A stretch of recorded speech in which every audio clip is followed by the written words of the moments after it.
Voilà, merci, bienvenue à toutes et à tous. On est très heureux et on est ravis de vous accueillir pour le lancement officiel de la campagne de Nogent-sur-Oise Insoumise pour les élections municipales 2026.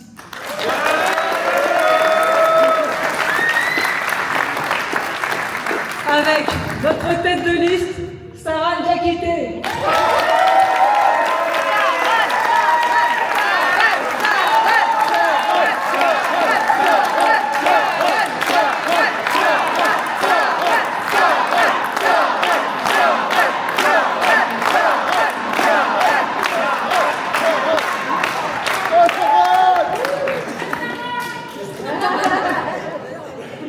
C'est une campagne qui commence bien.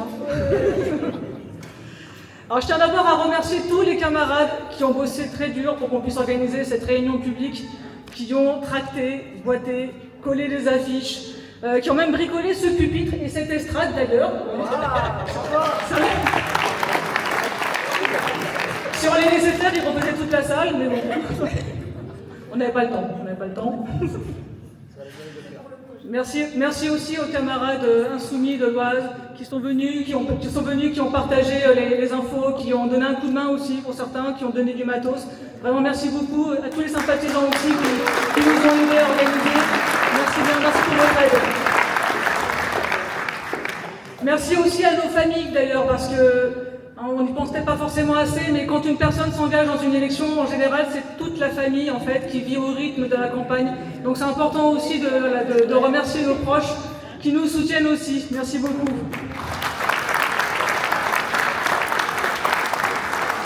Et je salue aussi la présence de nos camarades de Beauvais, et notamment de Marianne Sec, conseillère municipale et régionale.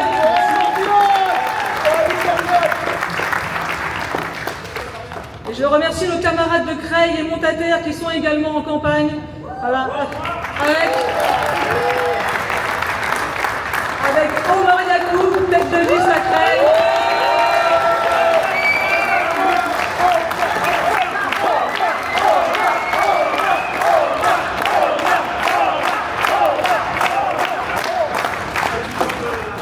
Et Abdelkrim Kandjani, tête de liste à Montataire.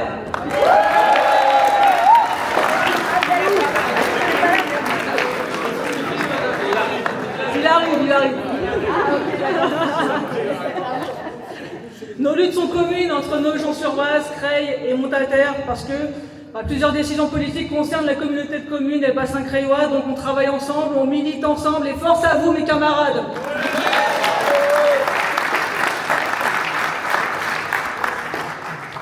Et enfin merci aussi aux services d'ordre et également, il n'est pas là, mais Abdoul Alassono.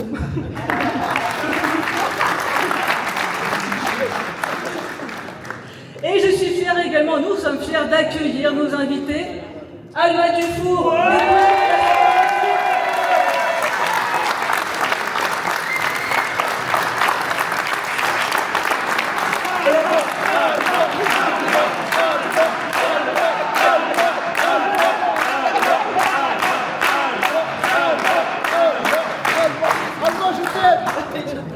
Et Rachel Keke, ancienne députée.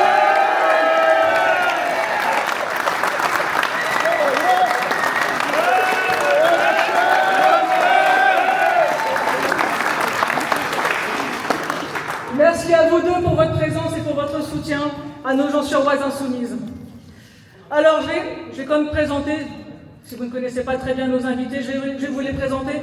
Alma Dufour, j'ai perdu, si c'est bon, Alma Dufour, militante engagée depuis toujours contre la pauvreté et contre le réchauffement climatique. Alma, tu fais le lien entre les questions sociales et l'écologie, car ce sont des questions qui sont évidemment liées, parce que ce sont les plus pauvres qui subissent le plus les conséquences du réchauffement et du dérèglement climatique. Et c'est pourquoi tu as été à la fois gilet jaune et porte-parole des Amis de la Terre, que tu as lutté contre l'implantation des méga-entrepôts d'Amazon, et nous sommes concernés par cette question dans le secteur, nous dans l'Oise, et que tu as aussi rejoint du coup la France Insoumise. En 2022, tu as été élu député, réélu en 2024, et tu apportes depuis lors, un peu de dignité et de réalité dans l'hémicycle. La réalité de ce que vivent les gens au quotidien face à des dirigeants politiques qui, pour la plupart d'entre eux, ne savent même pas ce que c'est que la pauvreté. Donc cette dignité, Alma, elle t'a fait rejoindre et naviguer au sein de la flottille pour Gaza.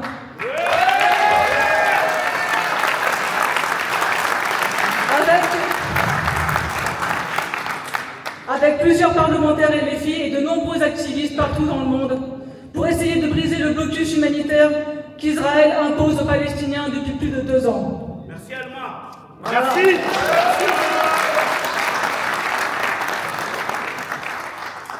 Alors je sais que tu ne peux pas trop qu'on t'applaudisse pour ça parce que tu estimes que tu as juste fait ton devoir.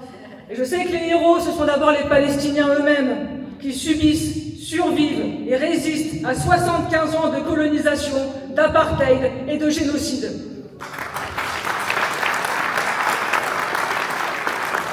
Mais l'action de la flottille, de tous ces bateaux qui traversent la Méditerranée pour apporter des vivres aux Gazaouis et qui sont arrêtés comme tu l'as été illégalement par l'armée israélienne dans les eaux internationales, cette flottille, elle oblige le monde à regarder Gaza et à ne pas détourner le regard.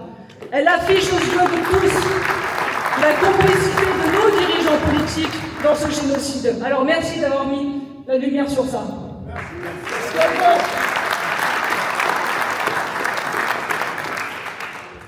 Alors Rachel, je crois que tu aurais participé à la flottille toi aussi si tes enfants t'en avaient pas empêché. Mais ça n'aurait pas été ta première lutte. Rachel Keke, porte-parole des femmes de chambre en lutte à l'hôtel Ibis de Batignolles. 22 mois de grève. 22 mois de grève. Avec la victoire au bout. De 2019 à 2021. Une grève et une victoire pour de meilleurs salaires de 250 à 500 € de plus par mois. De meilleures conditions de travail, une reconnaissance de vos qualifications.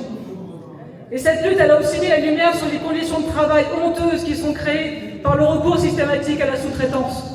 Elle a aussi montré les violences racistes et sexistes que subissent de nombreuses femmes de chambre. Et plus largement, elle a montré les rapports de domination racistes, classistes et sexistes au sein de la société et leurs conséquences concrètes dans les conditions de travail, sur les corps et sur les vies. Et Rachel, toi aussi en 2022, tu as été élue députée insoumise. Et tu as toi aussi apporté un peu de réel et de dignité dans ce monde bourgeois déconnecté, notamment en leur rappelant que toi, tu sais ce que c'est que de travailler pour 800 € par mois. Pas par jour, par mois. Parce qu'en réalité, il n'y a pas grand monde de plus légitime qu'une femme de chambre, qu'une ouvrière, pour représenter le peuple à l'Assemblée nationale. Et c'est de ça dont on a besoin.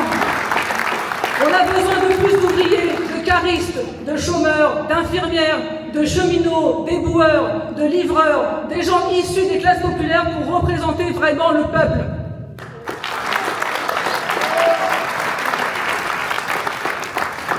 Et c'est valable aussi dans les communes. Nous avons besoin de gens du peuple pour le représenter à l'échelle locale et nationale. Et c'est pour ça qu'on est fiers d'être représentés par Saran Diakité pour gagner la mairie de Nogent-sur-Oise.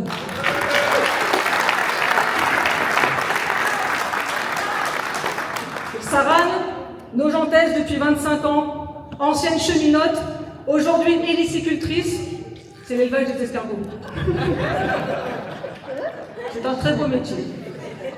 Saran, depuis toujours, elle se lève et elle se bat pour les autres. Elle sait ce que c'est que de perdre une journée de salaire chaque fois qu'il faut faire grève pour tout le monde. Parce que c'est souvent ça, être cheminot. C'est être en première ligne pour défendre ses droits et les droits des autres. Et Saran, depuis des décennies, elle est en première ligne. Comme déléguée syndicale, comme militante associative, comme insoumise, elle participe à toutes les luttes, voire elle les organise. Notamment avec son association Naya, une association qui vient en aide aux personnes précaires ou isolées, en France et en Côte d'Ivoire, partout où il y a besoin pour apporter une aide concrète et matérielle à celles et ceux qui en ont besoin. Elle se bat pour amener un peu plus de dignité dans nos vies.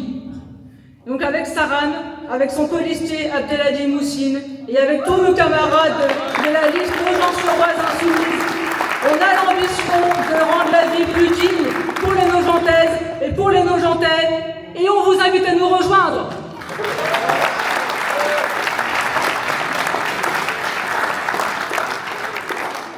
Et je vous demande maintenant de faire un triomphe à Saran Diakité.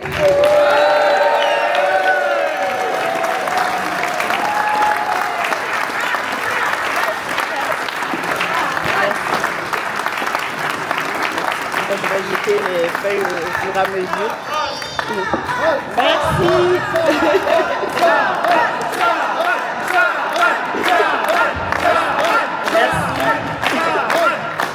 Merci. Je vais commencer comme Natacha. Je vais commencer à vous remercier toutes et tous d'être là. Remercier nos camarades de Creil, nos gens montataires et nos Beauvaisiens qui sont venus nous soutenir.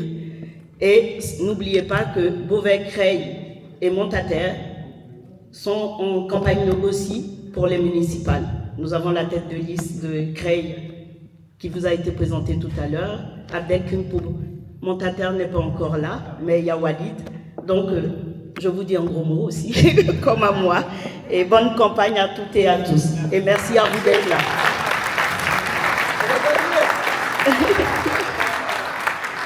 Si vous êtes là ce soir, c'est parce que nous partageons une conviction commune, l'avenir de nos Nogent-sur-Oise, qui se construit avec vous, les habitantes et les habitants, qui vivent chaque jour la réalité de la ville et qui en portent l'énergie. Aujourd'hui, nous lançons une campagne qui n'est pas seulement une bataille électorale. C'est un combat pour la dignité, c'est un combat pour la justice, c'est un combat pour la sécurité, c'est un combat pour les citoyennes et citoyens de nos gens. C'est un combat pour l'écologie, c'est une campagne qui porte une ambition simple, redonner le pouvoir aux citoyens.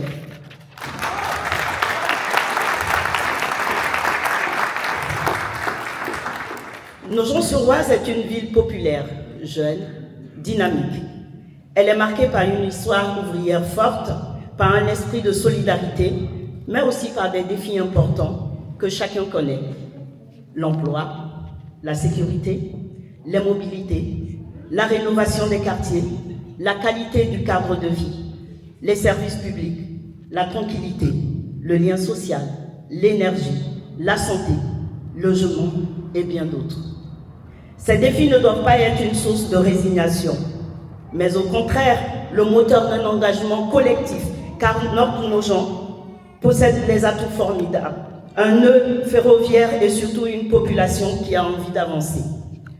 Nous devons regarder notre ville avec lucidité, mais aussi avec confiance.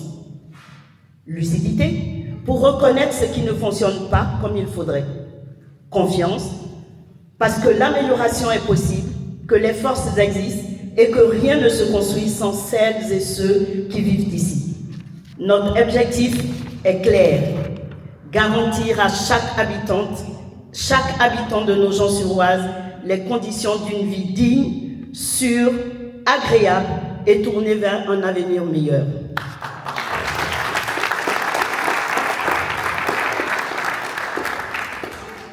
Cela passe par un développement économique mieux connecté au territoire, par la revitalisation des quartiers, par des services publics accessibles, par des mobilités plus fluides, par un environnement plus vert et une grande place donnée à la jeunesse, à la culture et à l'éducation.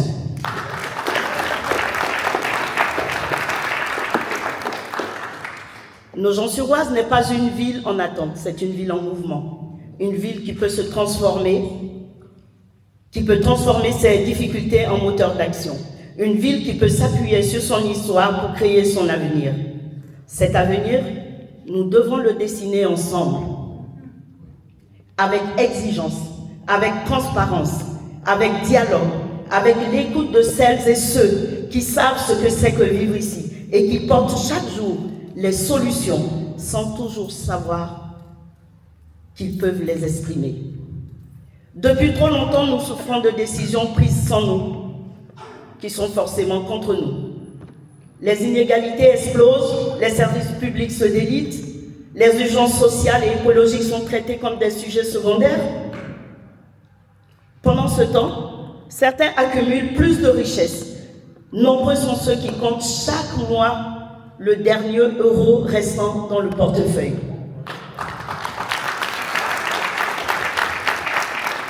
Des personnes qui renoncent à se soigner et qui voient leurs enfants perdre confiance en l'avenir. Et nous refusons cette fatalité. Nous sommes ici pour dire haut et fort qu'un autre chemin est possible. Un chemin qui replace l'humain au centre, un chemin qui protège, un chemin qui sécurise, un chemin de partage, un chemin qui émancipe, un chemin qui fera de Nogent-sur-Oise une promesse tenue. Notre projet pour notre ville est clair. Replacer la justice sociale au cœur de tout.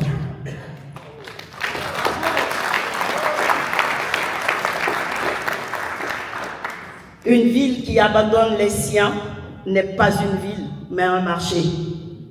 Nous défendons le pouvoir d'achat, un logement décent et bien isolé, le gel des loyers des logements sociaux municipaux, la fin de la précarité organisée. Nous devons réparer la démocratie.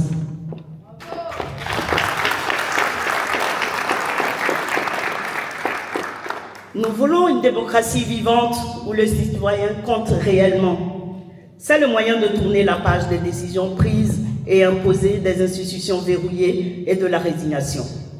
Nous proposons d'ouvrir un autre chapitre, celui de la démocratie qui protège et qui implique, celui de la participation citoyenne avec des choix transparents et discutés. Donner la possibilité d'accepter ou de refuser un projet par l'organisation de référendums d'initiative citoyenne, en donnant la parole et le choix aux Nogentais et aux Nogentaises de décider pour eux. Le RIC, c'est aussi le moyen de renforcer la confiance, un outil de stabiliser la vie publique, une garantie contre les dérives autoritaires, une ouverture pour renouveler les idées, les solutions, l'énergie citoyenne, un instrument de souveraineté, un instrument de liberté. Parce qu'un citoyen qui peut agir n'a pas besoin de crier.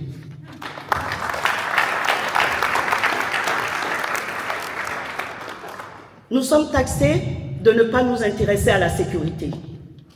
Mais nous refusons que la sécurité soit confisquée par ceux qui l'utilisent comme un épouvantail sans jamais résoudre les causes profondes.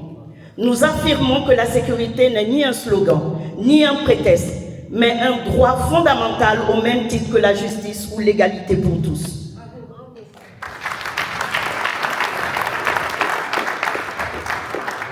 La sécurité, ce n'est pas seulement la présence humaine dans l'espace public. La sécurité, c'est la sécurité des services publics.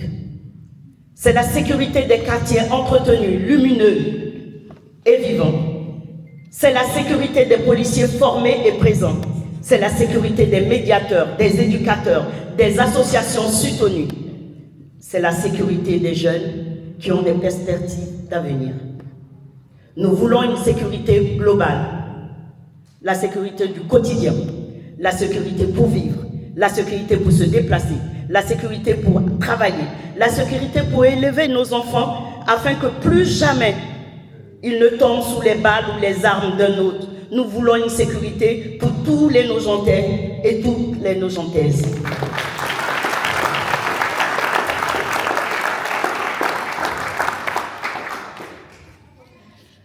Nous voulons aussi tendre vers une cantine gratuite et bio.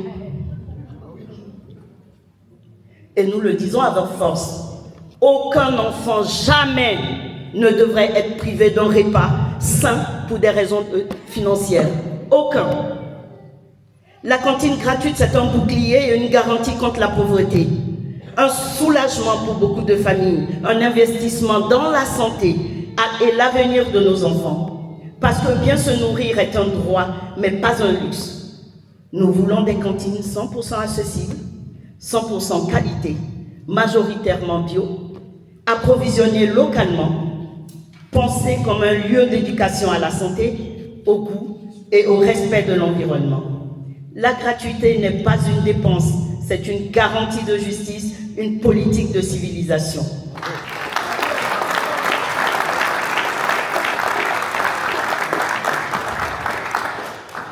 Nous avons besoin dans la ville de Nogent-sur-Oise de crèches municipales à horaires élargis. L'accueil de la petite enfance doit être un droit et non un privilège. Les crèches municipales sont essentielles aux familles pour vivre et travailler en toute sérénité. Elles doivent garantir aux tout-petits un environnement éducatif, affectif et social de qualité. Elles doivent réduire les inégalités dès les premiers mois de vie. Les crèches doivent être là pour créer des emplois publics utiles, locaux et qualifiés. Le travail ne doit pas être un obstacle pour faire garder son enfant.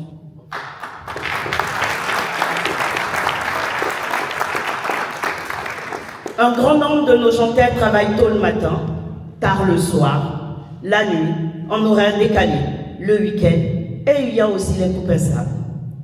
Un grand nombre de ces travailleuses et travailleurs, personnels de santé, agents de nettoyage, salariés du commerce, cheminots, chauffeurs-livreurs, vigiles, agents publics et bien d'autres encore qui font tourner le pays sont confrontés à une organisation familiale compliquée car les horaires classiques ne correspondent plus à leur réalité. À nos gens, nous voulons des crèches municipales à horaires élargis comme un bouclier social qui soutient l'emploi, l'égalité homme-femme et le bien-être de tout petit.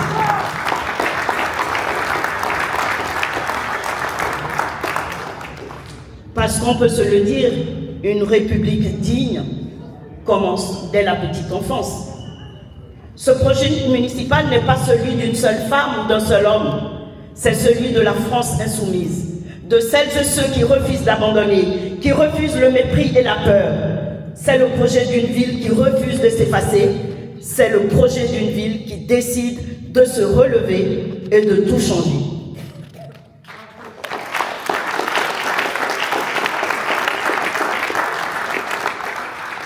Certains disent que nous voulons la place. Ben oui, nous la voulons.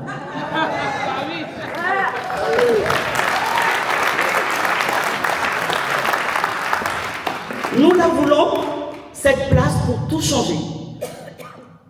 Ce soir, je vous le dis sans détour, ce changement, il viendra de vous, de nous. Il viendra des Nogentaises et des Nogentais qui décident de reprendre la main. Aucun projet, aucune rénovation, aucune victoire ne sera possible sans votre implication.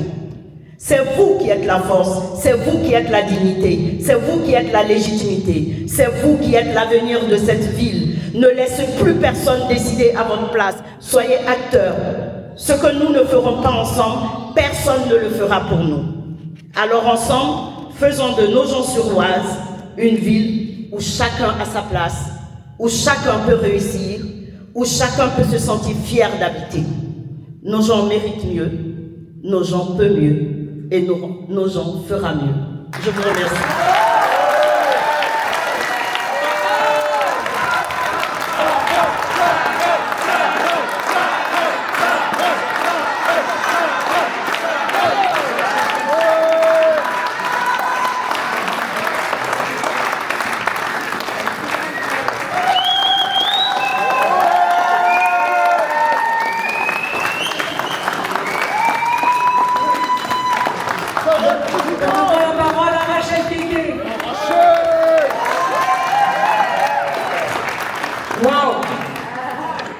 Madame la maire. Bonsoir à toutes et à tous. Je suis très heureuse d'être là et de vous parler en même temps sincèrement.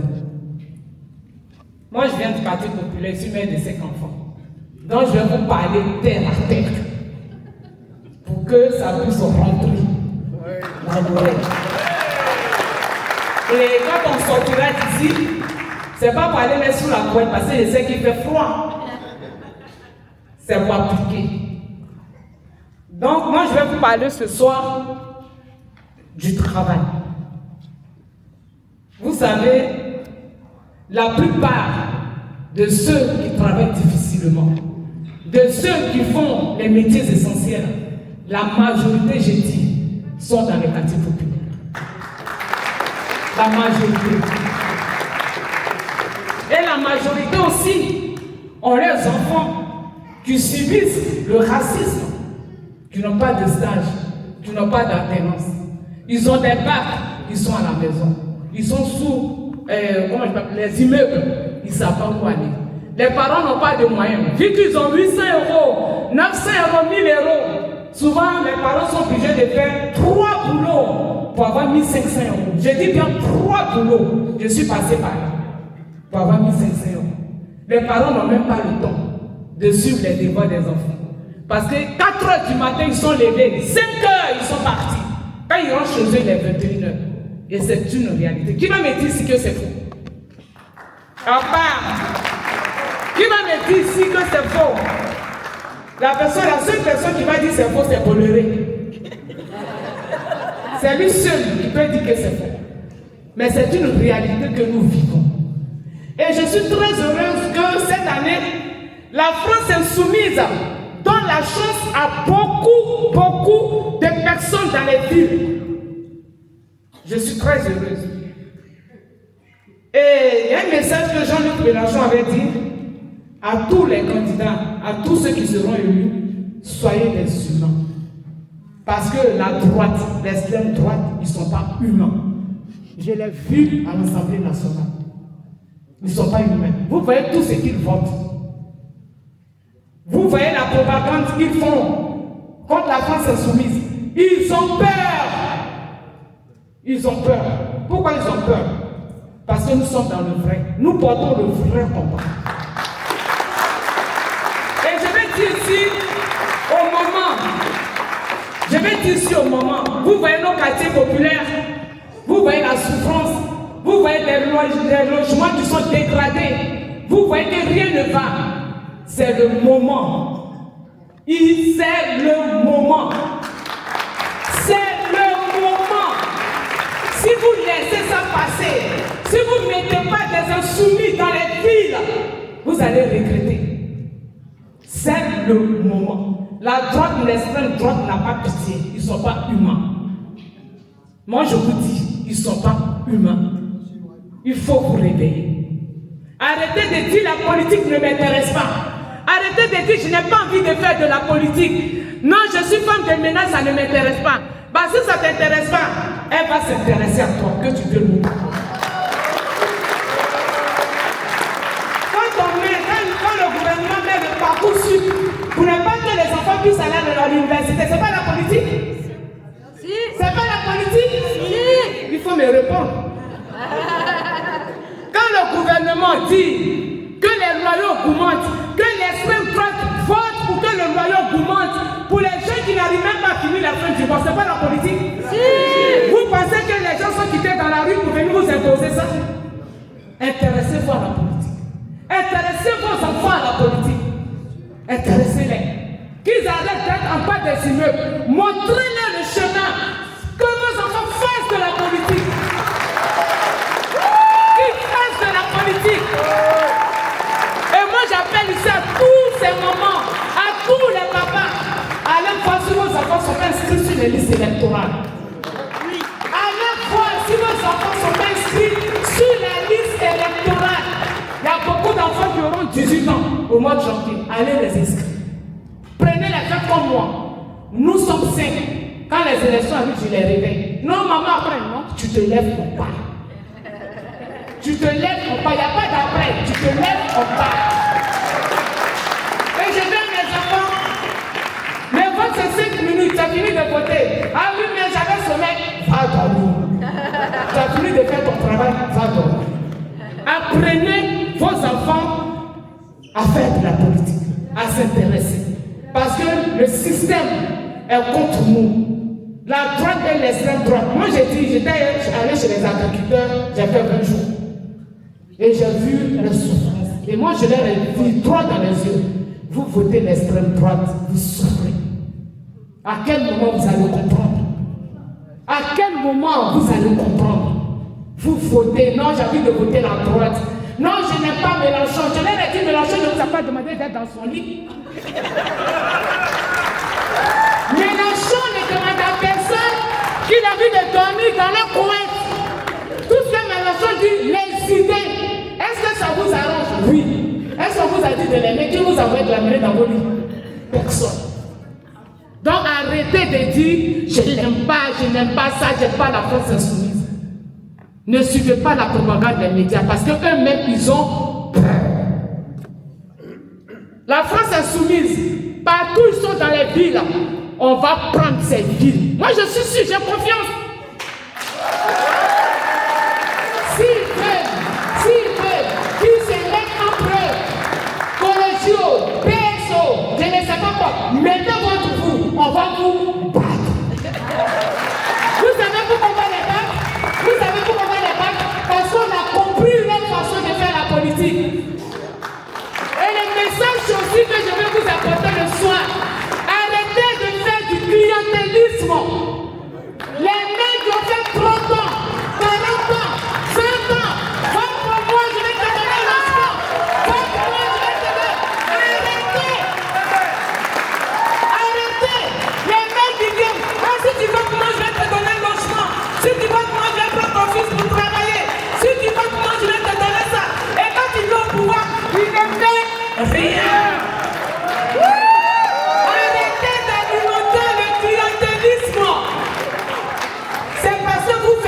qu'ils le font. Après, quand vous venez pleurer, les politiciens sont des menteurs. Ah, parce que tu pensais qu'il allait te donner la maison. Ah, d'accord. Ok, il ne faut pas venir pleurer parce que tu n'auras rien. La France insoumise, c'est qu'ils votent à l'Assemblée. Ils votent pour le peuple, ils sont pour le peuple. Vous savez, j'ai dit une chose d'autre. Quand tu es dans la vérité et qu'on te déteste, surtout remarquez, ceux qui disent la vérité ne sont jamais aimés. On dit que tu es mauvais, on dit que tu es méchant, on dit que tu n'es pas bon. Parce que tu déranges, tu dis la vérité. Et c'est ça le cas de la France insoumise. Partout, maintenant, ils sont devenus des terroristes. Ils sont devenus n'importe quoi, partout, on les tape partout. Mais on tient bon, la force tranquille. La force tranquille. La force tranquille. On va prendre les villes, on aura des sénateurs. C'est fini, le moment de Dieu, on reste là. Les municipaux ne nous intéressent pas, c'est fini ça. C'est fini. Après 5 ou 6 ans, on revient. Et on sera encore plus nombreux parce qu'on viendra avec nos enfants. On sera sur la liste avec nos enfants. C'est terminé, l'époque de ça ne m'intéresse plus là, c'est terminé. Le code dit, non, tu es noir, tu es jaune, reste chez toi, on ne reste plus chez nous. On est dedans. On est dedans. Et je remercie la France insoumise. Tu as compris, tu donnes la chance, tu vous donnes la chance. Saisissez cette chance-là. Celui qui te dit la France insoumise, je n'ai pas, tu dis mon frère, va dormir. Va voter par delà, tu vas venir pleurer demain. Donc je vous dis, c'est important, cette élection municipale, c'est important pour nous. C'est le moment de s'en saisir. Cantine gratuite, ça vous dit rien? Les parents qui touchent 800 euros, il y en a beaucoup ici, hein, 800 000 euros là. On te dit cantine gratuite. Ça te dit rien? Geler les loyers. Aujourd'hui, les loyers sont montés à 1000 et quelques euros. Il y a des parents, on chasse des appartements qui tombent dans la rue avec les enfants. Quand vous voyez souvent dans la rue, on dit il y a des enfants, il y a des familles, ce n'est pas seulement ceux qui n'ont pas les papiers. Souvent, les gens n'arrivent pas à payer la maison, les expulsent de la maison, ils vont se rejoindre aux autres, ils sont dehors avec les enfants. Parce que ça dit plus à payer le loyer. Mais quand tu vas geler le loyer, quand ça ne te dit pas, quand tu attends tout ce programme-là, quel parti politique qui va venir te parler, tu vas l'écouter? Qu'est-ce que lui te propose? Le mensonge. Il te propose quoi? Il t'a jamais proposé quelque chose. Mais quand j'ai été au lancement de campagne de Dano Lobono, le PS là-bas m'était dit qu'il vient geler le loyer. Il est resté longtemps, mais il vient geler le loyer. Il voit le programme de la France insoumise. Il ne va rien geler ici. C'est un menteur parce qu'il veut donner le pouvoir. Il viendra point. Parce que nous sommes là. Donc sachez une seule chose. La lutte s'appelle allez vous inscrire. Il y a une feuille là. Ceux qui ne sont pas encore inscrits pour faire la campagne, allez inscrire vos noms. Venez rejoindre Saran. Venez rejoindre son groupe. Moi je sais, c'est une maman. Elle va travailler. Toi même si tu es mère la même attaque, tu vas tout faire. Parce qu'elle a un bon cœur. C'est-à-dire une mère ne peut pas faire du mal à une autre mère. Je sais que tu vas tout faire. Tu vas ouvrir le tapis rouge à la population. Venez sécher. Et c'est ce que Jean-Luc Mélenchon a dit. Soyez des humains. Parce que les gens souffrent. Les gens souffrent. Quand je vous dis les gens souffrent, les gens souffrent. Les gens n'arrivent plus à finir les fins du mois. Dans les mairies, ça ne va pas. Les enfants vont même chercher du sac dans les mairies, on les a pas baladés. On ne les prend même pas. Et on souffre, je vous dis. Et pour finir cette souffrance-là, c'est nous. Votez pas pour Saran, hein? Votez pour vous. Et pour terminer, je vais vous donner un exemple. On va parler un peu de New York.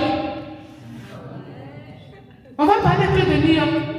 Vous savez comment ils ont traité le monsieur? Mon madame, est-ce que les New-Yorkais ont écouté les médias? Est-ce qu'ils ont écouté le propagande? Ils ont dit quoi? On aime son programme. Et son programme, c'est pour nous, le peuple. Malgré tout ce que vous allez mettre, malgré vos milliards pour les destituer, nous, on va le voter. Parce qu'il est pour nous. Il n'a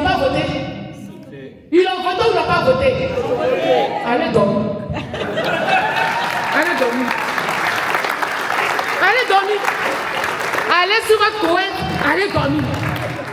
Allez dire non, moi tout dans les votes, vous devez faire, allez dormir. Quand vous dites les votes là, les riches, c'est qui est bizarre, les riches ne sont jamais découragés. Ils vont voter, mais c'est toujours nous qui avons rien, qui sommes déjà, non, ça ne nous intéresse pas. C'est quoi? Le riche il se lève, il prend son truc de là, il fait, il vote même. Ah non, tout le temps c'est les mêmes choses. Quoi? Tu ne veux pas nous dire? Riche il vote, toi pauvre tu dors. Cette année là, si quelqu'un dort, vous allez voir.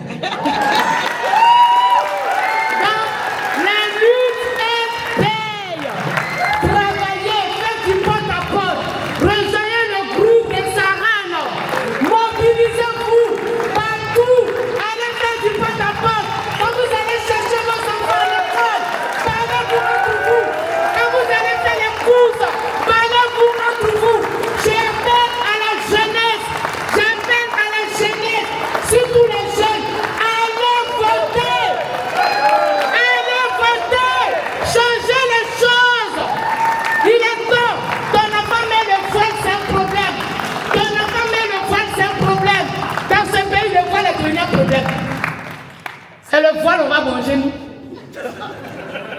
C'est pas le voile qui est le problème. Ils sont en train de distraire les gens. Les jeunes, allez voter. Ils font de la distraction, ils distraient.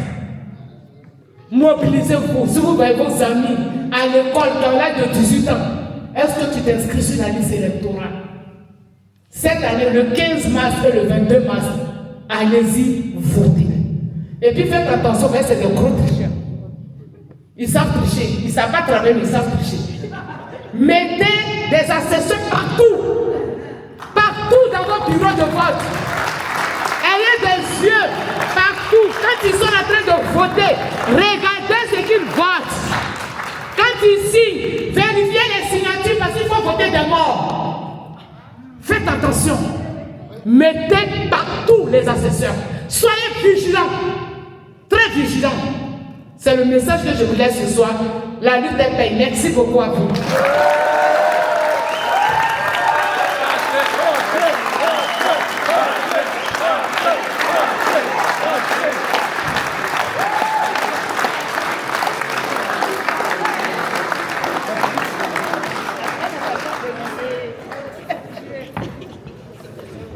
Il y a du charisme sur cette estrade.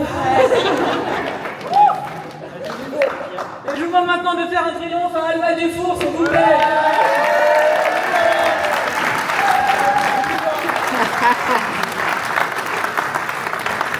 Elle m'a manqué. Elle m'a manqué. Qu'est-ce que tu nous manques à l'Assemblée? Elle va revenir bientôt. Voilà. Rachel Keke, la seule et l'unique. Encore un applaudissement parce que franchement, t'es meilleure que Jean-Luc. Non, mais c'est vraiment, je suis hyper heureuse d'être là ce soir avec vous. Merci beaucoup aux Nogentais, merci beaucoup à Saran de m'avoir proposé. Franchement, c'est une fierté d'être là pour le lancement de la campagne. Vraiment, quand je vous vois tous et toutes, je vois vos visages, ça me fait penser à cette phrase d'Ayam que j'aime beaucoup, c'est « Le monde est petit, mais la famille est grande ». J'ai l'impression d'être dans une famille, vraiment.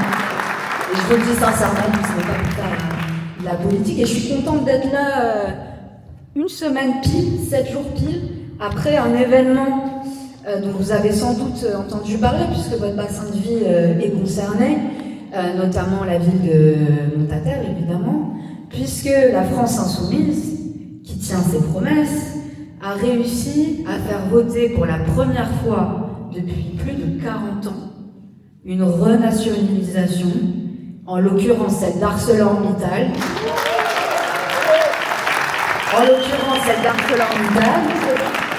Et c'était du jamais vu depuis 40 ans. Et évidemment, c'est pas encore fait, il reste encore ce que vous savez, la navette parlementaire, le Sénat de droite qui va arriver, qui va déchirer le papier, puis après ça va revenir à l'Assemblée, puis le gouvernement va dire retourner au Sénat, etc. Bref, ce qu'il faut retenir, c'est que si c'est passé, c'est qu'on est vraiment dans un moment de changement au niveau mondial et au niveau français, et qu'on est en train de gagner la bataille idéologique, et je veux que vous reteniez ça. Et on a gagné malgré l'acharnement de vos députés. Malheureusement, et quand Rachel disait « allez voter », je pense que l'exemple de la Circo de Creil est un exemple vraiment parfait. Il a manqué 1000 voix. Il a manqué 1000 voix. Et vous êtes donc, les habitants de Creil et les autres, se sont retrouvés avec un député Rassemblement National, Monsieur Sabatou, qui a absolument tout fait, ainsi que David Manet, le député de Nogent-sur-Oise, qui ont absolument tout fait pour nous empêcher de voter la nationalisation d'ArcelorMittal, alors qu'il y a aujourd'hui 450 emplois qui sont menacés dans le bassin de vie. Voilà le vrai visage. T'as dit, les gens ils veulent parler là, ils pleurent après. Je veux que chaque ouvrier ou ouvrière, que chaque personne qui a mis un bulletin RN dans l'urne aux législatives de 2024 soit au courant que leurs députés les ont trahis, que leurs députés se sont dits proches de la classe ouvrière, soi-disant, celles qui travaillent pour les autres, soi-disant, et qu'ils les ont trahis, un couteau dans le dos. Ils ont tout fait pour nous empêcher de voter. On a dû les menacer. Je vous raconte pas ce qui s'est passé pendant les pauses, ça restera dans la petite histoire de l'Assemblée nationale. Tout ça pour qu'ils retirent quelques amendements, qu'on finisse à minuit le texte, et qu'ils osent même pas voter contre et qu'ils s'abstiennent. Parce qu'ils auraient voulu s'aborder et trahir les salariés sans que ça se voit vraiment. Et c'est ça le Rassemblement National. Ils ont fait la même chose, et ça me choque, il faut que je vous le dise aussi. Je sais qu'à Nogent, il y a une augmentation forte des mamans isolées. Je sais qu'en quelques années, on est passé de 18% à un quart des mamans qui sont, enfin des foyers en fait, qui sont des familles monoparentales, et notamment évidemment de majorité écrasante des femmes, comme tu disais, qui élèvent seules leurs enfants, qui des fois doivent cumuler des boulots. Eh bien le RN, en déposant plus de 300 amendements pour empêcher la nationalisation d'ArcelorMittal, nous a empêchés de voter la défiscalisation des pensions alimentaires pour les mères isolées. Voilà, c'est ça le vrai visage du RN. Il est venu prendre dans les poches des femmes qui font parfois 3 boulots, comme tu dis, pour élever des gosses sur lesquels ils crachent après quand ils sont dans la rue ou quand ils ont le malheur de battre de la bonne couleur de peau. C'est ça le RN. Ils n'ont rien de bon à vous proposer. En fait, c'est le même système qui continue, en plus violent, en plus raciste. Mais ce sont des macronistes dans l'âme économique. Et on a un de leurs représentants, un député qui s'appelle Renaud, qui a tout lâché avant-hier. Il a tout dit. Et il a niqué 10 ans de dédiabolisation comme ça en un discours qu'évidemment plus aucun média ne relève, parce que maintenant on sait que la plupart des médias télé en tout cas roulent pour l'extrême droite plutôt que la France insoumise, parce qu'on sait que c'est ça le duel qui nous attend en 2027.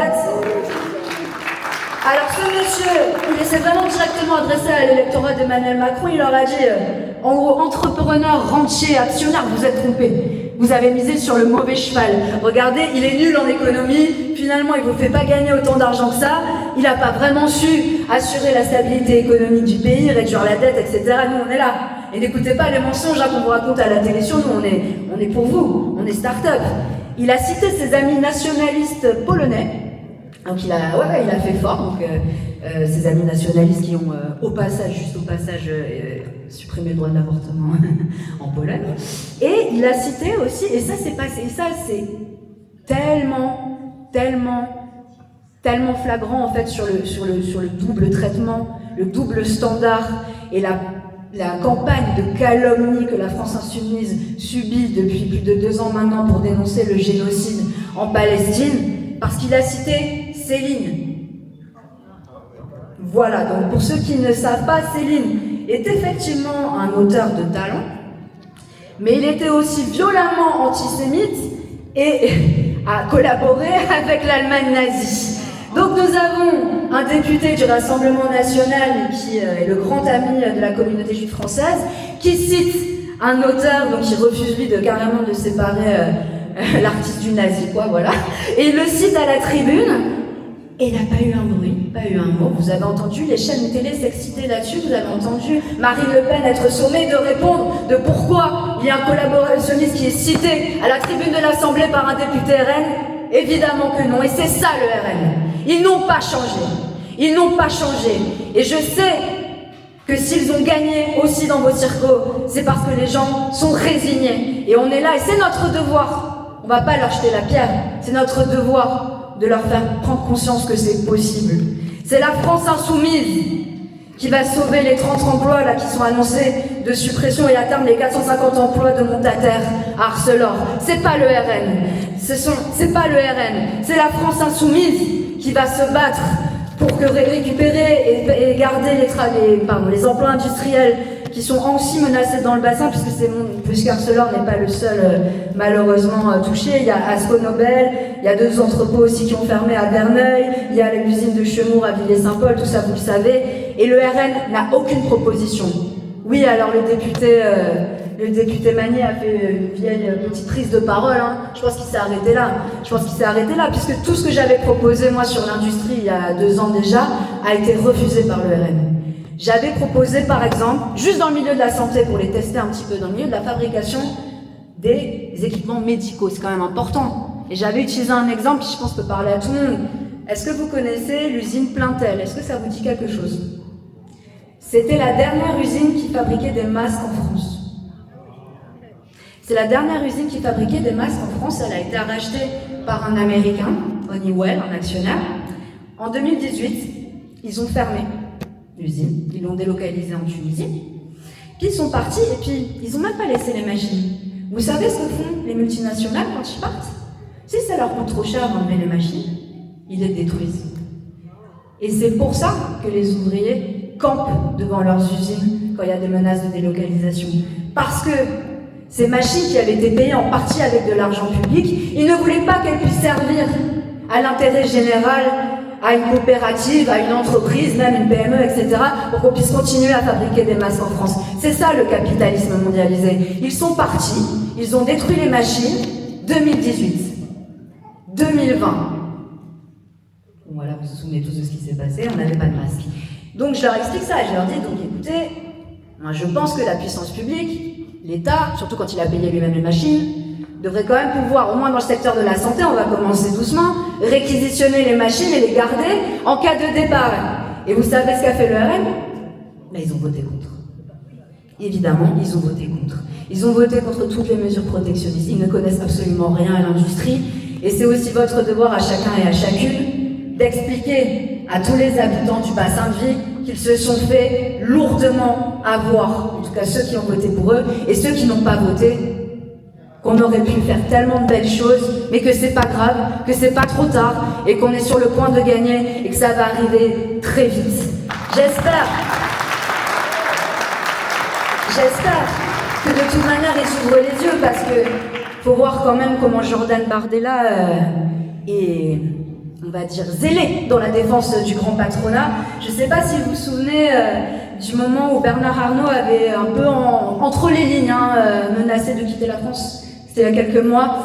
Il avait dit oh là là là là, c'est quoi ces trucs de taxman, de machin là et tout là, quelle énergie, j'aime pas les ondes en France là, en ce moment. Et le seul homme politique de premier plan qui allait vérifier s'il avait assez de tirage sur ses chaussures, c'est Jordan Bardella, qui sur BFM TV et allait expliquer qu'il fallait pas s'en prendre à Bernard Arnault, qu'il était l'ami de Bernard Arnault, que Bernard Arnault, tenez-vous bien, c'était quelqu'un qui se lève tôt. Oh, qui se lève tôt, et ben oui Jordan, c'est un scoop, les gens qui travaillent se lèvent tôt. Et effectivement Jordan, merci de la nouvelle. Sans doute qu'avec tous tes emplois fictifs, puisque tu n'as jamais travaillé, tu ne devais pas le savoir. Tu ne devais pas savoir d'ailleurs non plus que les ouvriers de LVMH se lèvent encore plus tôt que lui pour bosser, pour l'enrichir, pour après finir par servir de paillasson et s'essuie les pieds sur lui pour la délocaliser. Tu ne devais pas savoir sans doute que Rachel, elle a dû se lever à plein de moments dans sa vie, à plus de 4 heures du mat pour aller nettoyer les bureaux dans lesquels tes collègues, tes amis, toute cette petite sphère bourgeoise qui se fait passer pour des gens proches du peuple, travaillent à partir de 8h, 9h. Ils savent pas ce que c'est. Ils savent pas ce que c'est les 3-8. Ils savent pas ce que c'est les 5-8. Ils savent pas qu'en fait, ils devraient aller donner une médaille à tous les travailleurs sans papier qui sont à 4h du mat, à 5h du mat, dans les RER. C'est les premiers qui sont levés et les derniers qui sont couchés. Partout en France.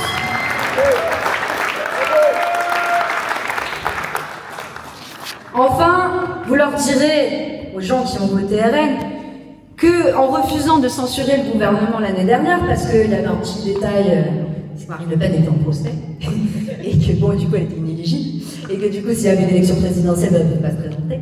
Et donc, du coup, ils ont dit, oh ben non, finalement, le budget, bon, la stabilité l'actualité du pays, c'est important et tout, vous avez compris. Et donc, ils ont refusé de censurer, ils ont permis à Monsieur Bayrou, c'est-à-dire le plus gros scandale de la Ve République, d'être Premier ministre, et de nuire, et à l'économie de notre pays, et puis juste simplement à la morale et même à l'intelligence, en fait, parce que ça devenait un peu gênant des fois quand même d'écouter ces discours, je vais pas vous mentir. J'avais pas tiré sur l'ambulance, donc je me retenais de dire quoi que ce soit dans l'hémicycle, tellement le naufrage était déjà douloureux à regarder, mais surtout, évidemment, qu'il s'est rendu quand même coupable d'avoir rien dit et rien fait, et d'avoir couvert le plus grave scandale de pédocriminalité de l'histoire de France. Donc le RN a laissé passer ça, et pendant que le RN se décidait si c'était Marine ou Jordan qui irait à la présidentielle, eh bien il y a 38 usines qui ont fermé en France. Voilà pour les ouvriers. Il y a 38 usines, et évidemment, il y a le budget le plus austéritaire de la Ve République qui est passé. Je ne vais pas toutes vous les faire, hein, mais l'hôpital a perdu 1 milliard, les collectivités, là on en parle, vous le savez, ont été fracassées à la tronçonneuse, les départements. Maintenant, on vient vous voir dans les mairies, les mêmes qui disaient « Ah, la stabilité, il ne faut pas censurer, ça vaut aussi pour le PS. Hein. » Ils vont pleurer quand il y a des classes d'école qui ferment, ils vont pleurer, ils vont expliquer aux associations de solidarité, aux clubs sportifs, aux associations culturelles, à l'aide aux devoirs, tout. Ils vont leur dire « Désolé, on aimerait bien vous aider, mais on n'a plus d'argent. » Mais ils ont refusé de censurer le gouvernement. Ils ne sont pas irresponsables. La politique, c'est la responsabilité de A jusqu'à Z, du début jusqu'à la fin de l'histoire. Donc oui, ils n'ont pas tenu le stylo, mais en refusant d'empêcher l'écriture, ou ils n'ont pas tenu le couteau, mais en refusant d'empêcher le crime. C'est ce qu'on appelle en droit pénal de la complicité. Ils sont complices. Ils sont complices du manque de moyens. Et évidemment, il s'avère, et c'est vrai, c'est ce que tu as dit, qu'au fond, la France insoumise reste seule dans le paysage politique à ne pas trembler, et reste seule à protéger, à être là pour protéger les gens. Et tu as dit la sécurité, on a besoin de sécurité, oui. Moi, mon mot préféré, c'est protection. Je pense que les gens, ils ont envie, ils ont besoin, à différents niveaux évidemment, d'avoir un sentiment d'être protégé, aussi d'être aimé. Et Dieu sait que quand on a le président qu'on a aujourd'hui, on n'a pas trop l'impression d'être aimé. Hein. Les gens qui ne sont rien, comment ça va? Bonsoir. Mais nous serons là pour indexer vos salaires sur l'inflation. Les salariés d'Amazon Senlis n'auront plus à aller en procès pour faire reconnaître qu'ils ont des troubles musculo-squelettiques, qu'ils font 20 km par jour à pied dans les entrepôts, qu'il n'y a pas assez d'effectifs et qu'ils risquent en fait leur peau pour un travail qui est payé 1 400 € max, et il n'y aura jamais d'évolution. Nous forceront Amazon à respecter le droit du travail, car ils ont un taux d'accident du travail qui est absolument colossal. Nous les forcerons à augmenter les salaires sur l'inflation. Pendant les NAO, vous n'aurez plus besoin de vous battre pour le minimum, du minimum, du minimum, du minimum. Vous aurez déjà la marge de négociation, vous aurez déjà le salaire indexé pour l'inflation assez. Après, vous allez arracher plus, parce que vous méritez plus. Et ça, c'est la France insoumise qui vous le garantira. Et s'ils ne sont pas contents, bah, je pense qu'on est en train de montrer l'exemple avec Arcelor. Voilà, ils remboursent aussi d'ailleurs. Hein, ils remboursent parce qu'Arcelor, la petite blague, c'est qu'ils ont quand même touché 300 millions d'euros d'aide publique par an, y compris cette année, pour supprimer 1000 emplois. Et vous inquiétez pas, ils n'utilisent pas cet argent pour investir, etc. Non, la moitié des 10 milliards de dividendes est allée directement dans la poche de la famille Mittal, donc comme ça vous serez contents de l'apprendre. Voilà, nous sommes seuls. Est-ce que tu as dit sur la question de l'être humain, la question de... Elle fera les choses, elle fera vraiment les choses. Je pense que c'est important de dire effectivement que oui, c'est facile de copier un programme. C'est facile de dire, d'arriver, de dire ah ouais, nous aussi on va faire l'encadrement des loyers, etc. Mais ce que je veux vous dire, c'est qu'il y a évidemment les programmes, mais il y a la constance. Et il y a le courage. Et je pense que c'est pour ça que la France insoumise, malgré toutes les calomnies et toutes les attaques, continue de monter inexorablement à toutes les élections, dans les sondages. Je crois qu'à nos gens, on a fait 30% aux européennes, à Creil, combien? 57 47, voilà, c'est énorme, sachant qu'il y a eu la moitié des Français seulement qui ont voté, et tendanciellement, moins notre électorat que les autres, c'est colossal. Et à quoi on le doit ça, malgré la campagne de diabolisation, mais d'une violence qu'on a rarement vu, mais on le doit au fait qu'on n'a jamais rien lâché et qu'on a toujours suivi le même chemin et qu'on n'a jamais baissé les yeux. Parce que la politique, c'est bien d'avoir des belles idées, d'avoir des belles émotions. Moi aussi, hein, tout le monde il est contre la guerre, vous voyez ce que je veux dire? La question en politique, c'est pas que les belles idées, c'est aussi les belles valeurs, pour avoir les belles idées déjà, mais c'est aussi le courage. Et le courage doit être à gauche. Et je pense qu'aujourd'hui, nous sommes dans ce pays qui sombre clairement dans le fascisme. Une lumière parce que, au-delà de notre programme, évidemment, qui je le trouve très bien, nous avons le courage de l'appliquer. Et quand les gens disent « mais ça doit être dur pour vous de vous faire insulter », honnêtement, franchement, non. Parce qu'on est au-delà de ça, en fait. Et parce que les gens qui me disent ça, en face, les éditorialistes, je ne les considère pas. J'ai pas envie qu'ils me respectent. Je sais qu'ils sont déjà du passé, en fait. Je sais qu'ils font partie d'un passé qui met du temps à finir, d'une page qui met du temps à être tournée. Mais pour moi, je la regarde, c'est un peu comme si je regardais des fantômes, ça me traverse. Et à ceux à qui je pense, c'est à vous, c'est aux gens qui souffrent, c'est aux Gazaouis. Il n'existe déjà plus.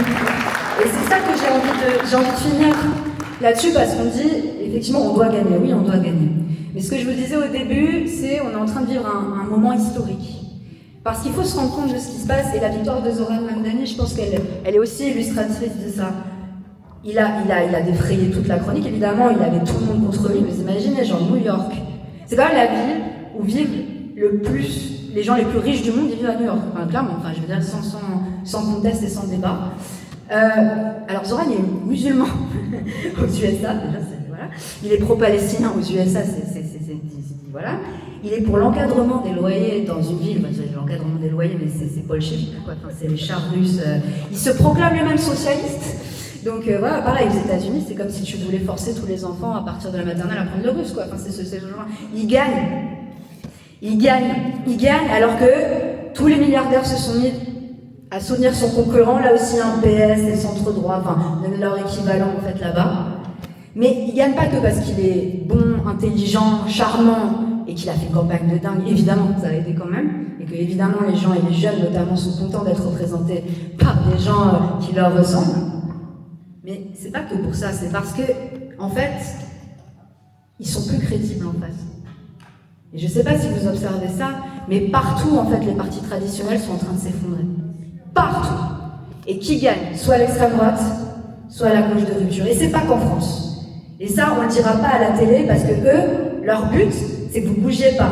Leur but, c'est les anti-Rachel en fait. En fait, leur but, c'est que vous restiez dormir, justement, le dimanche de l'élection, que vous restiez sur votre web, parce que de toute manière, rien va changer, parce que les dés, ils sont déjà jetés, parce que les sondages, ils ont déjà dit que machin allait gagner. Leur but, c'est de vous désespérer. Ils font les 3-8 pour vous désespérer, sur CNews, sur BFM. Et donc, ils vous disent pas ce qui se passe dans le monde, parce que quand ça les arrange pas, ils en parlent pas trop en général. En réalité, au Royaume-Uni, l'extrême droite est malheureusement en train de faire une percée énorme. Mais pourquoi elle fait une percée énorme? Parce que le parti socialiste, le Labour, a fait une politique hyper libérale, a fait une politique hyper anti-immigrant, et ils sont en train de perdre. Les pronostics, là, c'est qu'ils vont perdre tous leurs sièges. Et le seul espoir, c'est la gauche de Jeremy Corbyn qui a dû créer un nouveau parti, qui, comme Mélenchon, il y a des années déjà, avait suivi, si vous vous souvenez, la même campagne en antisémitisme et s'était fait chasser du Labour à cause de ça. Donc quoi, l'histoire se répète, mais il est revenu et son parti pourrait créer la surprise. La même chose en Allemagne, le SPD est en train de, enfin, les socialistes sont en train de couler. En Espagne, ça résiste, mais ça résiste pourquoi? Parce qu'ils font une vraie politique de gauche. C'est tout, c'est simple en fait. Vous savez ce qu'il a fait le gouvernement espagnol? Ils ont monté le SMIC de 65%. De 65%. Et vous savez ce qui s'est passé dans le pays? Ah ben il y a eu plus de 2 millions d'emplois qui ont été créés et puis ils sont à 3,2% de croissance. Putain, c'est fou! C'est fou! En fait, la gauche, ça marche! C'est incroyable! Et donc, c'est la réalité. On est inévitable. Et je le vois, et je finirai là-dessus, je le vois parce que les macronistes ne sont plus capables de gérer le pays. Vraiment, ils sont plus capables de prévoir la croissance, le déficit, mais même dans leur norme à eux. C'est-à-dire que là, ils se plantent toujours sur le taux de croissance, donc sur le déficit. Nous, on est les premiers à leur dire, bah non, mais ça va pas, les chiffres sont pas bons, Kevin. Bah non, franchement, le calcul, non, refait. Et à chaque fois, ils disent, eh merde, faut encore faire 10 milliards d'économies en plus. On n'avait pas vu venir que la croissance, elle serait beaucoup plus faible. Si tu l'avais vu venir, tu as même essayé de museler les économistes qui avaient prévenu que tu n'arriverais pas à faire plus d'1% de croissance. C'est ça qu'on vit depuis 3 ans. Hein. Je parle un peu familièrement, mais pour rendre ça un peu concret pour les gens, mais c'est ça qu'on vit depuis 3 ans. Genre, ils foncent dans le mur, mais en plus, ils passent la 5e. C'est ça qui est en train de se passer avec les macronistes. Et en fait, comme ils prennent tellement les gens pour des imbéciles, et des gens pas cultivés, etc., ils pensent que leur mensonge, voilà, de dire mais c'est pas sérieux, ils sont pas crédibles, ça marche encore. Non, ça marche plus. Parce que t'as pas besoin d'avoir fait Polytechnique ou d'être un grand économiste pour voir que les élites en place, ça fait 15 ans, 20 ans, 30 ans qu'elles tiennent le même discours et qu'il se passe toujours l'exact inverse de ce qu'ils avaient dit. Ça fait 30 ans qu'ils disent c'est la crise. Ça fait 30 ans qu'ils disent c'est la crise, c'est la crise, c'est la crise, la crise remplace une autre crise. À chaque fois, ils sont incapables de prévoir la prochaine crise, mais quand même, c'est eux qui ont raison. C'est pareil pour la dette. Ça fait 30 ans qu'ils vous disent « Oh, la dette et tout, en France, c'est un problème de fou. On va finir par être en banqueroute, personne ne va nous prêter. » Bon, bah, notre dette, elle est passée aussi grâce à Macron d'ailleurs. Elle a bien augmenté ces dernières années et on a toujours des gens qui nous prêtent. C'est marrant. Et ils disent aux gens « Vous êtes dans l'état le plus social du monde. » Ça fait 30 ans qu'on leur dit ça. Et les gens, ils peuvent de moins en moins se payer de choses. Les gens, aujourd'hui, j'ai fait la comparaison avec ma propre vie. Quand je vivais avec ma maman au RSA, franchement, maintenant, je rencontre des gens, on vivait mal, très très mal évidemment avec le RSA. Mais maintenant, je rencontre des gens qui bossent et qui gagnent genre le SMIC, et c'est la même chose. Et donc évidemment, les gens, ils le vivent dans leur chair. Et les gens, ils sont pas bêtes. Et donc, ils ont compris que la pensée de Macron, elle est pas complexe. Hein. Elle est juste claquée au sol, c'est tout. Et donc, il n'existe plus. Et c'est pour ça, en fait, que naturellement, tout naturellement, les constants dans leurs idéologies se retrouveront au deuxième tour de la présidentielle.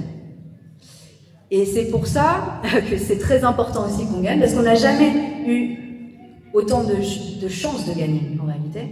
Mais la menace en face, on sait tous ce qu'elle est. On sait tous ce qu'elle est, je vais pas m'étendre là-dessus, j'ai déjà assez parlé. Mais honnêtement, c'est marrant, hein, parce que je fais un rebond, mais j'ai plus d'espoir que j'en ai pas eu depuis longtemps. Et voir, voilà, cette dynamique pour les municipales, me fait vraiment y croire. Et en fait, je pense, comme tu l'as dit, on a droit au bonheur, c'est notre droit le plus fondamental.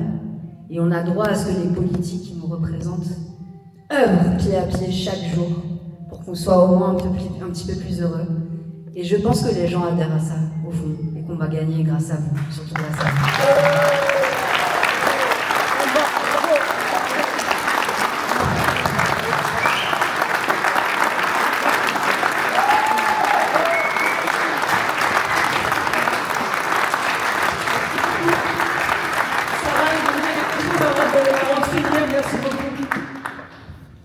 Merci d'être tous venus. Vraiment merci, ça me va droit au cœur. C'est notre première et nous espérons qu'il y aura plus de monde la prochaine fois et que nous continuerons tous à travailler pour le bien-être de l'agro. Je souhaiterais...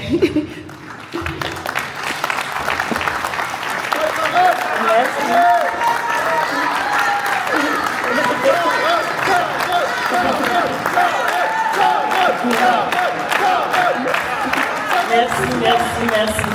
J'ai une partie de l'équipe qui est là, j'aimerais vraiment que vous les saluiez, vous applaudissez, parce qu'ils travaillent pour un projet humain de la ville de Nogent-sur-Oise, et je vais leur demander de me retrouver. Merci encore. Venez.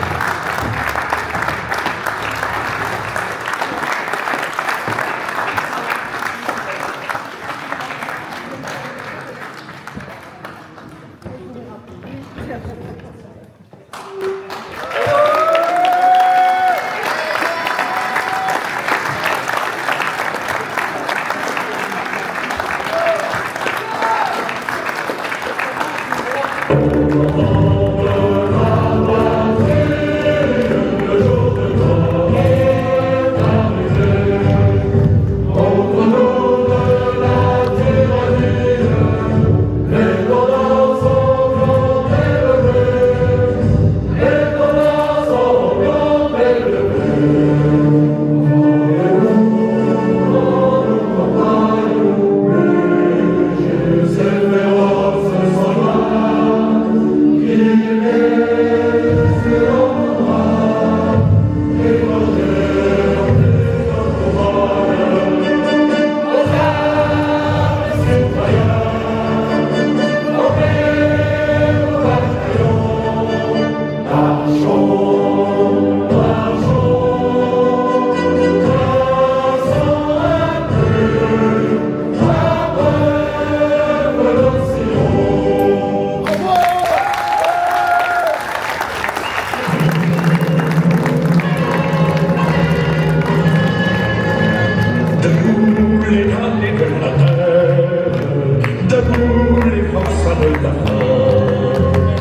paix, son